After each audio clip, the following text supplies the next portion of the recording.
ben, bonjour à tous. Donc aujourd'hui, on va essayer de répondre à la question de pourquoi safe, c'est pas safe. J'espère qu'on va aussi s'amuser, parce que c'est un peu l'objectif.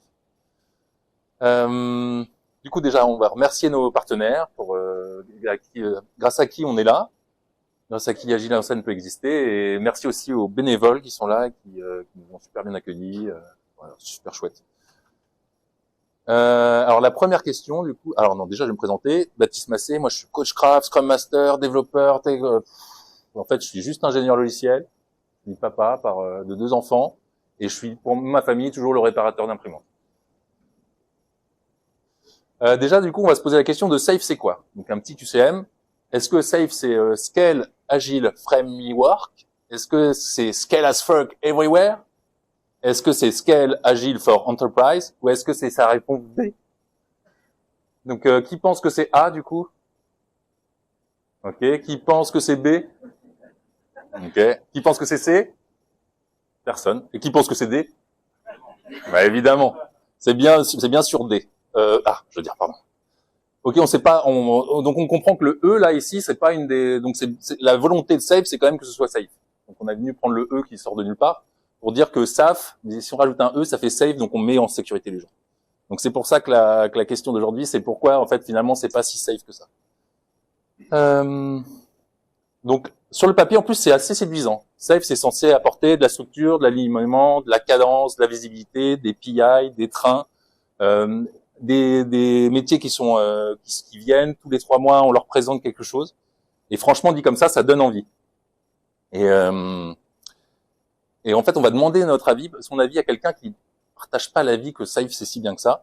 C'est Jean-Michel. Jean-Michel, j'aime pas safe. On va lui demander. Hey Jean-Mi, tu en penses quoi de safe? Safe, c'est pas le truc qui permet d'avoir encore plus d'intermédiaires entre l'utilisateur et le développeur? Ouais, c'est vrai. Ça m'est arrivé dans une de mes missions. J'avais pas le droit de parler aux utilisateurs. C'était interdit. C'était même considéré comme une faute grave. Et ouais, du coup, pour ce faire, on devait passer par le PM à qui on écrivait des questions, et lui, il avait le droit, une fois tous les 6 mois, d'avoir accès aux utilisateurs. C'était l'enfer. Mais bon, passons. Imaginons qu'on ait le droit de parler aux utilisateurs. Ça amène quand même de la structure, avec des trains, enfin, c'est tous les 3 mois, on sait qui est où, qui doit aller où, qui doit faire quoi. De la structure, ok, mais bon, 150 pages et 12 rôles, c'est lourd. C'est une structure qui est super lourde. C'est-à-dire qu'on a 150 pages, il y a des rôles, il y a des trains, il y a des business owners, on comprend pas trop qui fait quoi. Et c'est vrai que c'est pas forcément hyper, on s'y retrouve pas facilement, quoi. Moi, j'ai mis, je pense, dans la structure safe où je suis arrivé, j'ai mis peut-être 1 an à comprendre qui servait à quoi et qui faisait quoi et qui était là pourquoi. Donc il a pas si tort. Et puis regardez là, c'est assez amusant. Jean-Mi, il a imaginé un nuage de mots avec tous les rôles d'un train safe. Et en gros, c'est les mots qui arrivent dans les rôles les plus importants. Donc il y a beaucoup de gens qui sont architectes, il y a beaucoup de gens qui font des trucs autour de la solution, il y a des trucs autour du train, et il y a des trucs autour des honneurs. Il y a beaucoup de honneurs. Il y a beaucoup de chefs, beaucoup de propriétaires, et il y a très peu d'indiens. On a l'impression, parce que le dev, il est juste là. Hop, je l'ai mis en gras, qu'on voit quand même. Et c'est assez rigolo parce que c'est celui qui produit la valeur, c'est lui. Tous les autres, là, ils managent la valeur. Donc ils managent comment est-ce que le mec, là, il va réussir à faire de la valeur. Donc ça, c'est un truc qui me fait... C'est vrai, il a un peu noyé le dev, mais ça amène de la sécurité à l'équipe. Moi, la première fois que j'ai fait un PI, je suis allé voir chez des coachs craft. Du coup, je me suis dit, bon, ben, je sais pas ce que c'est que safe. J'en ai entendu parler, en bien, en mal. Je vais aller voir mes équipes de dev et je vais leur demander, vous en pensez quoi de safe? Et les mecs, ils m'ont dit, ça nous a soulagés. C'est-à-dire qu'avant, on avait 10 personnes qui venaient prioriser des besoins dans notre équipe, qui nous appelaient, qui nous faisaient un team, qui nous faisaient ci, qui nous faisaient ça. On n'était pas capable on ne pouvait pas être tranquille et développer tranquille. Depuis qu'on a Safe, on a un PO, c'est lui qui gère toute la problématique des utilisateurs, des stakeholders, des gens qui doivent prioriser des besoins. Et nous, on a juste à coder. Et ça fait du bien. Bon, on réfléchit moins, ils réfléchissaient moins à ce qu'ils devaient coder, mais au moins, ils se sentaient en sécurité. Ouais, sécuriser l'équipe. Qu'est-ce qu'il nous dit, Jean-Mi? L'autre jour, ils sont sortis 30% des effectifs. Ouais, on était 400, ils ont sorti 100 personnes d'un coup, du jour au lendemain. Donc la même équipe, le même mec qui me disait qu'ils sont en sécurité, bon, il a sorti 100 développeurs, Scrum Master et PO. Pas trop des gens du middle management, que des gens qui produisaient. Et en plus pas les moins bons. On s'est pas dit bon, on va purger un peu les mecs qui produisent pas assez, on a de l'IA, on va aller plus vite. Non, ils ont pris les derniers arrivants. Donc c'était pas au mérite, c'était juste qui arrive en dernier. Bon, bah voilà, on va les sortir. Et c'était même pas une question de quelle est l'ambiance de l'équipe. Du coup, comment fonctionnent les groupes, comment on pourrait faire en sorte que les groupes fonctionnent mieux. Donc je vais sortir cette personne qui est un peu néfaste pour le groupe, qui est toxique, etc. Non, ils ne sont pas posé la question. Ils ont pris ceux qui viennent d'arriver. Allez, on les sort, on prend 100 personnes. Hop, les actionnaires sont contents, c'est fini. Donc sécurité, mais oui, mais pas tant que ça finalement. C'était brutal. Mais au moins Safe, ça permet de gérer les dépendances. Si nous dit Jean-Mi, ouais, en fait c'est surtout choisir de garder des silos obsolètes et pas remettre en cause l'organisation. Nous, ça nous est arrivé. Le train, ce qui nous est arrivé, c'est que le train, c'était une BU. Ils ont décidé que c'était un train. Donc des mecs qui bossaient pas ensemble. Il y a des mecs qui bossaient ensemble qui étaient dans des trains différents. Il y a des mecs qui étaient là, c'était juste des mecs qui avaient le même manager. Donc en soi, ça ne sert à rien de faire un train avec et remplacer une BU par un train, parce que tu crées juste des silos qui sont encore plus imperméables qu'avant. Mais il faut pouvoir se projeter. Parce que moi, la problématique que je vois quand on fait du dev ou quand tu vas avoir une équipe de dev, c'est que les mecs ils disent ok, moi j'arrive à me projeter qu'à 2 semaines. Je suis agile, je sais me projeter à 2 semaines. Après, je suis pas capable. Mais bon, moi j'ai un métier, j'ai un client, j'ai des utilisateurs qui attendent des fonctionnalités. Je peux pas leur dire oui, bon, bah dans les 2 semaines je fais ça et puis le reste on verra. Mais en fait, ouais. Donc il faut pouvoir se projeter et projeter nos utilisateurs dans ce qu'ils vont avoir. Qu'est-ce qu'il nous dit, Jean-Mi? Ouais, se projeter à 3 mois alors que le client change d'avis toutes les 2 semaines. Souvent, on fiche, ouais, nous, ce qu'ils nous faisaient, c'est qu'ils nous faisaient des specs détaillés sur 3 mois. Enfin, ils nous le font toujours, d'ailleurs. Des specs détaillés sur 3 mois, avec tout ce qu'on va faire dans les 3 prochains mois, avec pas la possibilité de le changer. Donc ça, sur l'agilité, ils avaient bien compris ça, on peut pas changer. On s'est engagé sur 3 mois, c'est ce qu'on fait, on bouge rien. Mais du coup, en fait, on arrive à un effet tunnel comme avant, mais sur 3 mois. Et ce qu'il faut comprendre, c'est que finalement, on ne doit pas s'engager sur des specs détaillés à 3 mois, on doit s'engager sur des specs détaillés à 2 semaines, ça on est d'accord avec Jean-Mi. Et sur 3 mois, on doit avoir de la visibilité. Donc on doit avoir de ce qu'on appelle les gros cailloux. Je pense que tout le monde ici connaît la métaphore des gros cailloux, des moyens cailloux, du sable et de l'eau à la fin. Donc les gros cailloux, c'est les specs importantes à long terme, les moyens cailloux, c'est à moyen terme. Les petits cailloux, c'est les urgences qui vont arriver, et puis le sable et l'eau, ça va plutôt être le run. Et ben nous, ce qu'il faut qu'on arrive à savoir, c'est quel gros caillou et quel moyen caillou on va prendre sur les 3 mois. Et le reste, le run, les urgences, il faut qu'on ait de la place pour les mettre quand même. Bon, il s'énerve Jean-Mi. Oula, ok, on va peut-être pas tout lire. On se calme Jean-Mi. Bon, ce qu'on va faire, c'est qu'aujourd'hui, on va faire un point. Et on va regarder si Safe, finalement, c'est plutôt agile ou c'est plutôt bullshit. Donc l'idée, c'est que on va prendre le manifeste Safe. On va prendre le manifesto agile et on va se poser des questions sur chacun des principes Safe. On va se dire, est-ce que c'est patata ou patati? Je vais prendre en gros ce qu'on dit sur Safe et puis je vais barrer les trucs qui sont chiants, qui sont un peu redondants. Puis je vais essayer de mettre en gras les trucs importants. Ou alors peut-être que je vais effacer certaines données puis vous allez, pour que vous compreniez bien. Ou sinon, je vais venir mettre quelque chose par-dessus, comme ça vous n'avez pas à lire et puis je mets l'information sur Brillance. Et sinon, je vais faire juste un résumé. Et après, je viendrai, bien sûr, dire ce que j'en pense. C'est agile, oui ou pas agile, c'est agile parce que ceci, parce que cela. Et Jean-Mi, il dira, c'est bullshit pour ci, pour ça, voilà. Donc le premier, adopter une vision économique. Donc on veut de la meilleure valeur et qualité. On veut un délai durable, un délai durable et plus court. Stratégie de livraison incrémentale et on veut arbitrer entre les risques, les coûts du retard et les coûts de fabrication. Donc ça paraît assez logique. En fait, on veut livrer quelque chose à nos clients. Et on veut que finalement notre entreprise fonctionne. Moi, je retrouve l'agilité. On priorise des fonctionnalités à forte valeur ajoutée. On se met focus client. Ça me paraît tout à fait légitime. Ça, agile.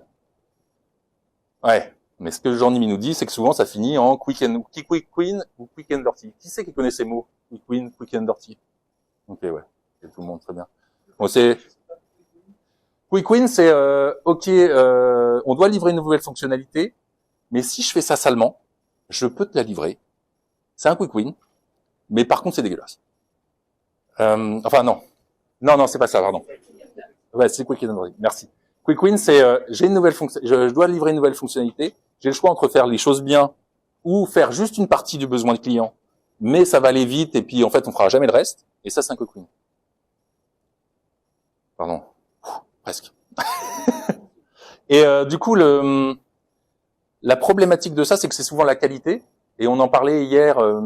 Il y avait une conférence sur les CVE, sur les vulnérabilités, sur la sécurité. C'est la qualité et la sécurité qui en pâtissent. Et finalement, on pense que c'est pas dans la vision économique la qualité et la sécurité. Mais en fait, dans la vision économique, quand votre boîte, il y a un leaks et vous avez vos clients les données clients qui sont dévoilées au grand jour, qui sont piratées, bah, d'un point de vue économique, c'est très mauvais.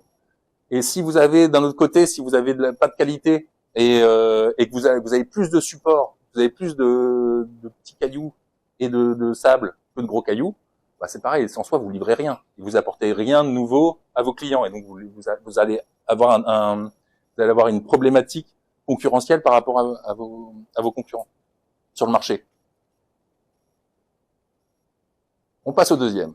Appliquer la pensée systémique. Je vais pas me faire des amis. Je le dis tout de suite. Donc, je suis allé voir. Moi, je suis un bon élève. Je suis allé voir la définition. Donc, la pensée systémique, elle s'oppose à la pensée cartésienne.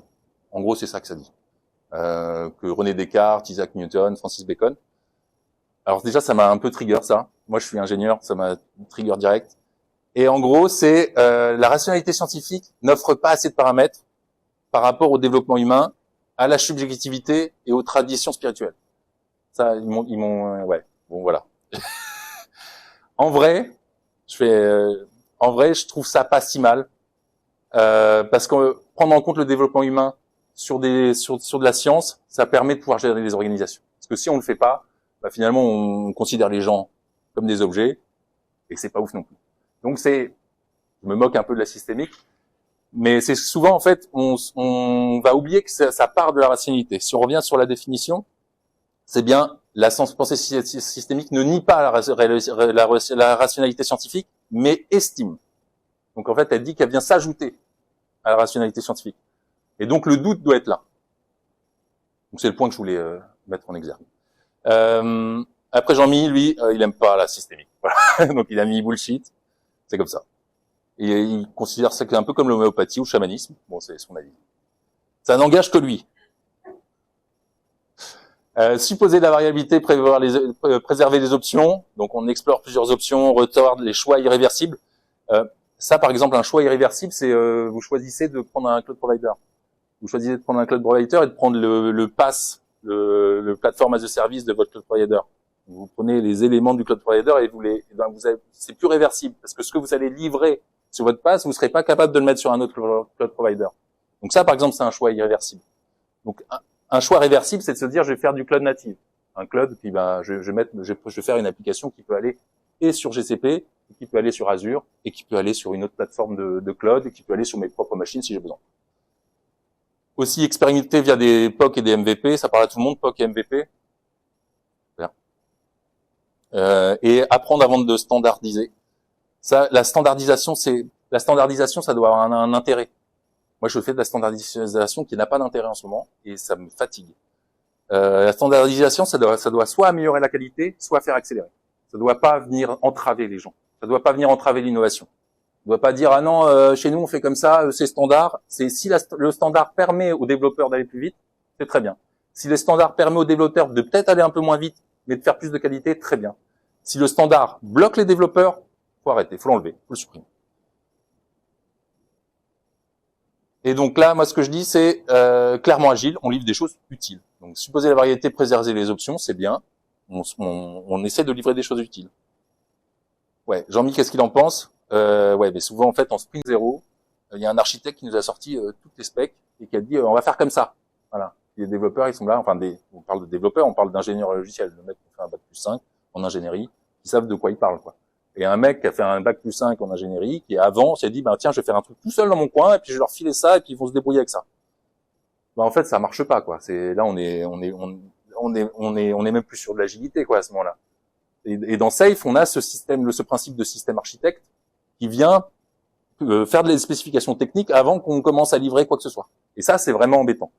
Le système architecte, il travaille avec les devs. Il travaille pas avec les PO. C'est pas son rôle. Son rôle, c'est de travailler avec les devs et avec le PO. C'est on travaille tous ensemble, en équipe. Si on commence à travailler chacun dans son coin, les métiers avec les SA, et parce que nous, c'est ce qui nous arrive dans notre cas. Ce qui nous arrive, c'est que après les devs, ils se retrouvent avec des spécifications qui ne sont pas abouties et qui n'ont pas de sens. Et quand on fait la réalisation du projet, finalement, après, on passe outre très vite ces spécifications techniques parce qu'elles n'ont pas de sens. Et le SA, on le revoit en fin de projet où il te dit, en fait, ah ouais, mais t'as pas suivi ce que je t'ai dit. Bah, c'était n'importe quoi. Et c'est normal que ce soit n'importe quoi. C'est pas que le mec est pas bon. C'est que le mec, il veut définir le futur avant d'avoir commencé à poser la première brique. Donc il veut faire toute la maison. Si vous faites de l'architecture, même de l'architecture avec un architecte qui va construire, après il va faire un suivi de travaux l'architecte. Jamais il va se retrouver à se dire et jamais on aura le même plan au départ et le plan à l'arrivée, il aura changé parce qu'en fait les contraintes sont arrivées au cours des travaux. Donc l'architecte, il peut pas être là avant et se dire ce que j'ai mis en architecture, ce sera le résultat final. C'est juste pas possible. En 4, c'est construire de manière incrémentale avec des cycles d'apprentissage. Ça, je vous le laisse. Ça, c'est agile, on est d'accord. Itération, nouvelles fonctionnalités utiles, c'est agile, tout ça, on est d'accord. Jean-Mi, qu'est-ce qu'il nous dit? Ouais, bon, en fait, c'est vrai, c'est ce qu'on dit dans le manifeste agile depuis 2001. Donc ça, il fallait pas besoin de venir pour nous mettre un principe qui est dans le manifeste agile. C'est pas forcément. Après, ce qui bête, c'est la partie intégration. Mais pour moi, elle est dans le manifeste agile, cette partie intégrée, que les cycles sont intégrés, que les différents logiciels doivent être opérationnels, donc intégrer les autres, les uns aux autres. Pour moi, c'est peut-être qu'il fallait venir mettre de la clarification, mais je suis même pas sûr. Fonder des jalons sur une évaluation objective des systèmes. Alors déjà, on s'est dit que les systèmes, ils étaient subjectifs, et du coup, on veut fonder des jalons objectifs sur des systèmes subjectifs. Bon, et voilà. C'était déjà, je me suis dit, c'est pas clair cette histoire. Et puis les KPI, les OKR, j'aime pas ça. C'est très subjectif en plus. J'aime pas ça. Et du coup, voilà, là, je suis pas content. Et en fait, pour moi, ce qui est important, c'est de livrer un logiciel opérationnel. Jean-Mi, il est assez d'accord avec moi. Et pour lui, les KPI intéressants, c'est le nombre de bugs. Est-ce que le nombre de supports que traite mon équipe, le nombre d'incidents, le nombre de failles de sécurité. En fait, la question, ça va être, est-ce que mon logiciel a des choses, a des mesures qui me montrent qu'il va pas bien? Et ça doit pas être autre chose que ça. Ça doit pas être sur la méthode. On vient pas mesurer la méthode. On vient mesurer le résultat de la méthode. C'est ça qui nous intéresse. On a fait un logiciel. Est-ce que ce logiciel, il va bien? Est-ce que j'ai du monitoring de l'alerting qui permet de savoir s'il va bien ou s'il va pas bien? Et c'est ça, pour moi, les KPI intéressants. Le reste, sur la méthode, sur est-ce que les mecs sont contents. Ça peut être intéressant, mais pour moi, c'est pas le rôle de Safe. Ou peut-être que c'est le rôle de Safe, c'est moi qui suis à l'ouest. Mais pour moi, le but d'une équipe d'informatique, c'est de produire un logiciel. Et en général, quand on a un logiciel qui va bien, c'est qu'on a une équipe qui va bien. En général. Faire circuler de la valeur sans interruption. Donc là, on retrouve les grands principes du Lean. Donc les goulets d'étranglement, les work in progress, les files d'attente, le multistage, la livraison continue. Moi, je trouve que c'est un peu procédural. Donc je considère pas que c'est agile. Mais je trouve que ça ressemble à ce qu'on fait en informatique, les systèmes distribués. Donc j'ai une API, on vient la consommer, on voit qu'il y a un goulot d'étranglement, on met une queue entre cette API et le reste du traitement, et ça nous permet finalement de répondre plus vite à notre client. Et du coup, ça, je comprends. C'est quelque chose que je trouve pas forcément agile parce finalement on vient transformer les humains, on vient les associer à une notion de processus, et on vient essayer de les mettre dans des cases et tout. Donc je trouve pas ça forcément très agile, mais c'est très subjectif encore. Et Jean-Mi, qu'est-ce qu'il nous raconte? Ouais, à force de distribuer le travail en sous-tâches, plus personne sait où on va. C'est kafkaïen. Et je l'ai vécu moi en mission. On devait mettre des pixels de tracking dans une page. Donc on devait savoir si le mec était venu sur une boutique, s'il avait cliqué sur la boutique. C'est-à-dire qu'on voulait savoir ça, c'était une information qu'on voulait savoir. Et pour ce faire, on avait besoin sur un produit, quand il était en boutique, de rajouter un pixel. Et en fait, l'important, c'était de savoir si si on avait vu la boutique une fois. On avait juste besoin de savoir ça. Et la spécification, quand elle est arrivée, elle disait qu'à chaque fois qu'on voit un produit, c'est-à-dire qu'elle disait pas ce que je viens de vous dire. Là, je vous ai spoilé le truc. Elle disait, quand il y a un produit, rajoutez un pixel. Et on se retrouvait en fait à rajouter c'est des pixels invisibles. Hein. Des pixels invisibles qu'on peut retracer après. C'est du Google Tracking. On peut les retracer après pour savoir que on est passé par ce chemin de code. Et donc ça permet en téléchargeant le client, de savoir qu'on est passé au bon endroit. C'est un peu technique, mais bon. C'est juste un pixel. Et en fait, là, la spécification disait, on fait une boucle for, donc la spécification technique. Hein, on fait une boucle for, il y a un ingénieur logiciel qui dit ça. Hein. On fait une boucle for et à chaque fois, on rajoute un pixel. Et le mec a fait ça. Et il s'est retrouvé avec, je sais pas, 10 000 pixels sur sa page. Donc, il a été hyper lent. Il fait, mais il est hyper lent, qu'est-ce que je dois faire? Yes. 10 minutes. Pardon. Et du coup, ce qu'on s'est dit, c'est qu'on allait reposer la question au métier. Est-ce que vous avez besoin d'avoir les 10 000 pixels? Non. On allait reposer la question au fournisseur en disant, mais si on ne met qu'un seul pixel, c'est bon, on pourrait faire le travail. Au partenaire, il nous a dit oui. Et donc, on a changé complètement la user story au moment de la réaliser. Parce que c'est sûr que le mec, quand il l'a écrit 3 mois plus tôt, même quand on lui a posé la question, il s'est dit, je sais plus trop pourquoi j'ai écrit ça. C'est normal. Mais c'est juste du cycle en V, en fait. Et on se retrouve dans Safe à refaire du cycle en V à l'arrache avec des PMPO qui ont le rôle juste de MOA, MOE sur un système qu'on essaye d'agiliser. Ouais, ça peut être douloureux. Et on fait pas vraiment circuler la valeur. Appliquer la cadence, synchroniser avec une planification interdomaine. Moi, ça, je trouve ça hyper intéressant parce que c'est le truc que sait pas faire l'agilité comme elle a été décrite dans le manifeste. Dans le manifeste, on parle d'une équipe technique qui livre un logiciel. Et on ne sait pas. Quand il commence à y avoir plusieurs équipes techniques, plusieurs logiciels, on est perdu. On commence à se dire, attends, mais comment, moi, ça m'arrivait, j'avais 3 équipes à gérer. J'avais une équipe qui récupérait la donnée et 2 équipes, une équipe CRM, une équipe BI. L'équipe BI, elle devait utiliser l'équipe les data et l'équipe CRM aussi. Mais qui devait être prioritaire entre le CRM et la BI? Qu'est-ce que je devais faire dans ma récupération de data en premier? Et donc là, il fallait qu'on se mette d'accord. Il fallait que le métier me dise, bah, c'est ça, c'est ça, c'est ça. Donc on s'est organisé un peu en Scrum of Scrum, ceux à qui ça parle, où on rajoute c'était un peu c'est une autre méthode pour faire du scaling. Et moi, j'avoue, c'est pas trop mon truc de la gestion de réunion et tout. Je galère assez vite. C'est un truc qui me prend plus la tête. J'ai un peu du mal. J'ai besoin de gens qui sont organisés à côté de moi parce que je suis un peu désorganisé. Et du coup, à la fin, on a réussi à peu près à faire ce qu'on voulait, mais c'était compliqué. Et pour moi, Safe, c'est ça qui vient apporter. C'est quelque chose d'un peu plus structuré, qui nous permet d'avoir un point de départ, qui nous permet d'avoir une structure. Et du coup, je trouve ça agile. Agile de se dire qu'on essaye de faire en sorte que les équipes qui aujourd'hui sont organisées de façon agile, mais qui sont distantes et qui n'arrivent pas à se parler, on essaye de les faire se parler ensemble. Ça, j'aime bien. Et voilà, ce que je disais tout à l'heure, c'est qu'en général, on prend les BU, et puis il y a des mecs qui bossent pas ensemble, on les fait quand même bosser ensemble. Les mecs, ils se parlent pas de l'année, on les met dans les mêmes PI, ils vont à la même réunion tous les 3 mois, ils se disent pas bonjour, ils se connaissent pas, ils s'en fichent royalement d'être dans le même train. C'est vrai que c'est un peu bullshit. Ouf. Ah oui, non, celle-là, je l'aime bien. Libérer la motivation intrinsèque des travailleurs du savoir. Allez, que ça, hein. Bon, ça m'a fatigué. Et donc, je me posais si la motivation extrinsèque, genre la rémunération ou la sécurité de l'emploi, est-ce que c'est important? C'est aussi important, pas aussi important? J'ai mis pas agile. Je suis un peu méchant parce que c'est quand même un peu agile de se dire qu'on va avoir du sens au travail. Je comprends le point, mais bon, je l'ai mis juste pour mon petit plaisir. Puis pour mettre ma petite tête pas contente. Et j'ai mis Jean-Mi qui dit qu'ils ont séché les cours de la pyramide de Maslow. J'ai vérifié, c'est pas le sens au travail le premier. Hein. C'est la rémunération, on est d'accord.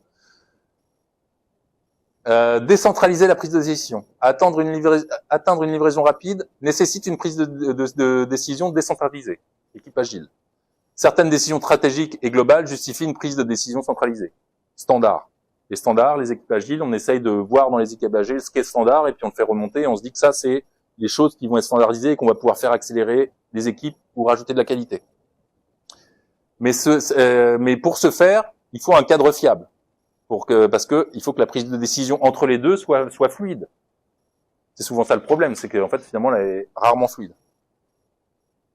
Moi, je comprends ce qu'il me dit, je trouve ça plutôt agile.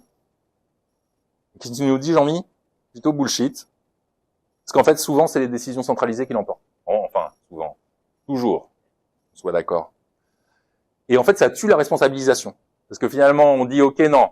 En fait, tu vas faire ton API Java comme ça, parce que je l'ai décidé, parce que c'est le standard de l'entreprise, et tu feras pas autrement. Tu vas utiliser tel techno, tel ceci. tu vas avoir tel CI qui va venir vérifier ton code, tel linter, et toi, tu pisses du code, et puis c'est tout. Et en fait, on remplace des mecs qui ont fait 5 ans d'études par des mecs qui ont fait 8 semaines au wagon et qui savent pas ce qu'ils font.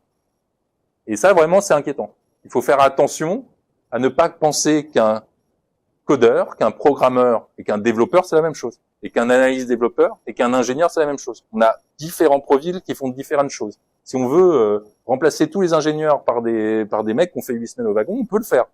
Mais on n'aura pas des logiciels de qualité. Et par l'IA, j'en parle pas. Je travaille depuis, là, ça fait à peu près 1 an que je travaille à essayer de remplacer, parce que c'est ma mission, essayer de remplacer les développeurs par l'IA. Pour l'instant, on n'y arrive pas. C'est juste impossible, parce qu'en fait, ce qui sort de l'IA n'est pas contrôlé. Il faut quelqu'un qui est capable de contrôler ce que fait l'IA. Donc tous les gens qui vous disent qu'ils vont remplacer des équipes Scrum par de l'IA, ils auront toujours besoin d'un mec qui comprend ce qui a été produit, donc d'un ingénieur. Parce que le métier, il faut aller vérifier un peu ses QA, etc. Mais le jour où il a un problème, il va quoi? Il va faire 3 semaines de prompt pour le résoudre. C'est pas possible. Et s'organiser autour de la valeur, donc structurer l'entreprise autour des flux de valeur, aligner l'équipe, réduire les silos et dépendances, accélérer la livraison. On a déjà parlé de tout ça. On sent que c'est la 10e dedans. Ouais. Ils veulent réorganiser l'entreprise à chaque changement de priorité. C'est un peu audacieux quand même, je trouve. Et Jean-Mi, lui, il trouve ça total bullshit. En fait, souvent, c'est juste une volonté de pas faire du produit. C'est de se dire, ok, on va se réorganiser à chaque fois qu'on va avoir des priorités nouvelles. Maintenant, on fait des produits. Puis les vieux produits, tu les jettes. Les nouveaux produits, tu crées des nouvelles équipes. Tu prends même les développeurs de l'ancien domaine et puis tu les rajoutes. Et puis si en fait tu as plus de produits, tu as plus de développeurs, et puis c'est normal. Si tu as besoin de moins de développeurs parce qu'il y a plus de run et moins d'évolutifs, bah, tu sors des gens, et puis en fait tu as un pool de développeurs, et tu dois faire en sorte que ce pool de développeurs soit capable de travailler sur différents projets dans le train. C'est-à-dire que d'avoir des développeurs qui travaillent sur des choses complètement différentes dans un train, vous pouvez pas les faire bouger d'une équipe à l'autre facilement, créer un peu d'émulsion, d'envie, voilà. Donc il y a aussi cette notion que les trains doivent souvent être organisés autour de technologies. Je sais qu'on le dit pas forcément, mais moi je trouve ça important. Ok.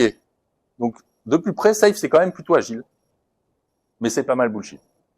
Et surtout comme c'est appliqué dans les cas où j'ai vu, de ce que j'ai entendu autour de ça. Et franchement, dit comme ça donne pas envie.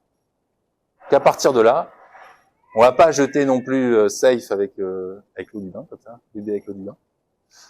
Du coup, qu'est-ce qu'on jette? La systémique. Bon, c'est pour la blague. Les rôles pompeux, vraiment, je pense qu'il faut arrêter. Moi, il y a une notion pour moi qui est très importante à comprendre, c'est que Safe, c'est comme Scrum. Scrum, c'est le début, c'est le point de départ d'une organisation. On veut mettre une nouvelle méthode de travail agile, on fait du Scrum, et derrière, à la fin, on est en XP. À la fin, on n'a plus de PO, on n'a plus de Scrum. Ces masques-là, ils sont tombés sur la tête des développeurs. Et Safe, c'est pareil. Tous les rôles de Safe, à la fin, ils sont portés par les équipes de développement. Et si vous faites ça, vous allez avoir des équipes de développement et en tant que coach, c'est ça qu'on doit faire. On doit amener les développeurs à s'approprier une méthode de travail en groupe qui va leur permettre de livrer plus de valeur. Et on ne doit pas juste venir créer des rôles en plus de mecs qui comprennent pas ce que c'est que le monde du logiciel et qui essayent d'avoir de l'influence hiérarchique. L'idée, c'est que Safe, ça doit être aplati. Ça ne doit pas être hiérarchique. Et en général, quand je vois du Safe, c'est hiérarchique. Ça, c'est un vrai problème. Donc, les rôles pompeux. Les décisions centralisées non négociables. Ça, il faut arrêter. Parce qu'en fait, il faut du bottom-up. Et il faut avoir des gens qui sont de qualité en bas, quoi. Il faut arrêter de prendre des juniors pour développer des logiciels. Les juniors, il y en a un par équipe. Il n'y a pas une équipe de juniors, c'est pas possible. Un par équipe et le junior, au bout de 2 ans, il doit plus être junior. S'il est encore junior, c'est que l'équipe est nulle. Ça, c'est important. Des trains avec des mecs qui bossent pas ensemble. Ça, faut pas faire. Et des mecs qui confondent rétrospective et inspect et adapt. Chez moi, ils font que inspect et adapt. Ils font pas de rétrospective. Et l'inspect et adapt, ils l'appellent rétrospective. Ils m'ont fatigué. Donc, rétrospective, c'est pour, au niveau de l'équipe. Et inspect et adapt, c'est pour Safe. C'est pour la méthode de travail globale. C'est pas, on vient pas s'intéresser, est-ce que le mec, il a rendu ce qu'il voulait, gna gna gna. C'est pas son rôle. C'est le rôle de l'équipe. Et s'il y a une équipe qui fait quelque chose, par exemple, qui font de l'XP, et l'autre équipe, ils font du Scrum, ils sont à des niveaux de maturité différents, c'est pas grave. Tout le monde n'a pas besoin de faire du Scrum, tout le monde n'a pas besoin de faire de l'XP dans l'entreprise. Chacun a son niveau de maturité agilistique. Et le but, je le redis, c'est d'être plutôt sur de l'XP. Et qu'est-ce qu'on garde? Bah, la messe du PI planning, ça c'est vraiment puissant, je trouve. Parce que là, on donne les success stories, on montre ce qui a avancé, le métier il est là, il dit ouais, moi on est content de ce que nous avez livré. On fait de l'idéation, on fait les big stones. À ce moment-là, on fait les big stones et les moyen stones, les middle stones.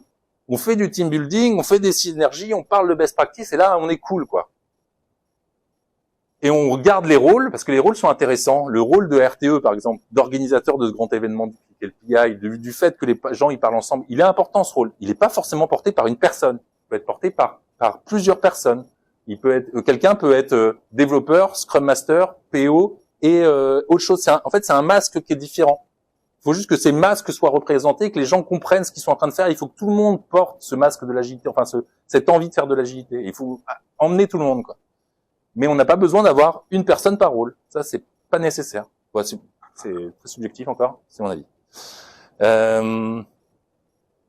La colocalisation des équipes qui travaillent ensemble, je pense que ça, c'est vraiment important. C'est d'avoir les gens qui travaillent ensemble, qui sont dans les mêmes bâtiments, au moins un petit peu une fois par semaine, quoi.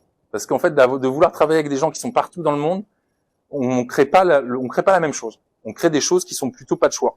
Alors que quand les gens se parlent, se voient, etc., les connaissances se diffusent mieux. Et inspecte et adapte sur le cadre safe. Safe, c'est le point de départ. Il faut aller quelque part à la fin. Le safe, c'est pas le point d'arrivée. Et la systémique rationnelle, parce que quand même, j'aime bien la systémique. Mais on doute. C'est pas parce qu'on fait de la systémique qu'on arrête de douter. On doute. Merci Descartes. Et voilà. Et merci et puis voilà, c'est le moment des questions. Merci à tous. Et voilà, et venez au stand Arola.